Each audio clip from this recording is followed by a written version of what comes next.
Bonjour à tous, aujourd'hui je vais vous parler de Falcon's Flight à Six Flags Qiddiya. Il s'agit du futur roller coaster le plus haut et rapide du monde, c'est des malades les designers, et j'ai voulu vous en parler car le wagon du coaster a été dévoilé récemment à l'IAAPA, le plus grand salon du monde consacré au parc d'attractions, et ça m'a donné envie de vous parler de ce coaster qui s'apprête clairement à rentrer dans l'histoire. Et désolé si cette vidéo sort un peu tard, mais j'ai un peu de mal avec les cours en ce moment, donc j'ai pris du temps. Commençons par une petite présentation du parc. Six Flags Qiddiya est donc un projet de parc du célèbre groupe Six Flags qui possède de nombreux parcs aux États-Unis, encore plus depuis leur fusion avec le groupe Cedar Fair. Le parc en construction se situe en Arabie Saoudite à quelques kilomètres de Riyad, la capitale. Il présentera plusieurs expériences avec le parc principal et ses 5 zones thématiques dont Steamtown et sa climatisation un peu steampunk similaire à Rookburg à Fantasyland notamment, Twilight Gardens au décor de jardins fleuris et colorés, Discovery Springs où l'eau et le paysage tropical s'intègrent au désert, Valley of Fortune qui nous emmène dans des ruines animées par le commerce des biens précieux venant du monde entier, Grand Exposition qui mixe fête foraine et innovation technologique, et enfin City of Thrills, une ville futuristique qui accueillera notamment l'attraction dont on va parler aujourd'hui, Falcon's Flight. La vidéo d'aujourd'hui n'est initialement pas à propos du parc, donc je ne développerai pas plus sur les autres attractions, mais sachez qu'il ne s'agit là que d'une partie infime de tout ce qu'il y aura à découvrir à Qiddiya. Et si vous désirez une vidéo pour savoir ce qu'il y aura d'autre dans le parc, n'hésitez pas à me le dire en commentaire. Bref, passons donc au vif du sujet, Falcon's Flight.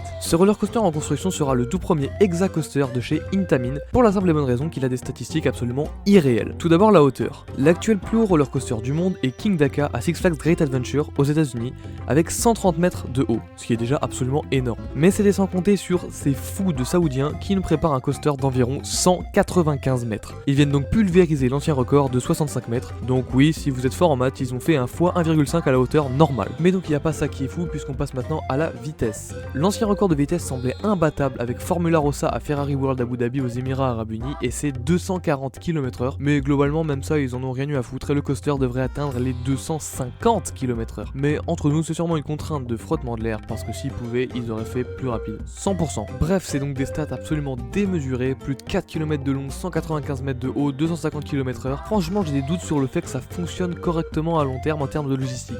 Finissons donc par le train. Il a été révélé suite à quelques teasers puis à sa présentation à l'IAAPA. Il prend donc la forme d'un faucon comme son nom l'indique, avec des couleurs que j'adore vraiment, et bien évidemment des pare-brises, car se prendre du vent à 250 km/h, ça doit pas être giga agréable. Je trouve vraiment le look des trains absolument incroyable entre la couleur et les grosses roues, enfin je sais pas, j'adore. Et donc même si l'ouverture du parc et du coaster n'est pas pour maintenant, on n'a toujours pas la date d'ouverture, j'espère que j'aurai un jour la chance et les couilles de faire cette incroyable attraction. Merci d'avoir regardé cette courte vidéo, j'espère qu'elle vous a plu. Comme j'ai dit, si vous voulez plus de détails sur le parc en lui-même, n'hésitez pas à me le dire en commentaire. Si la vidéo vous a plu, likez, abonnez-vous et ciao.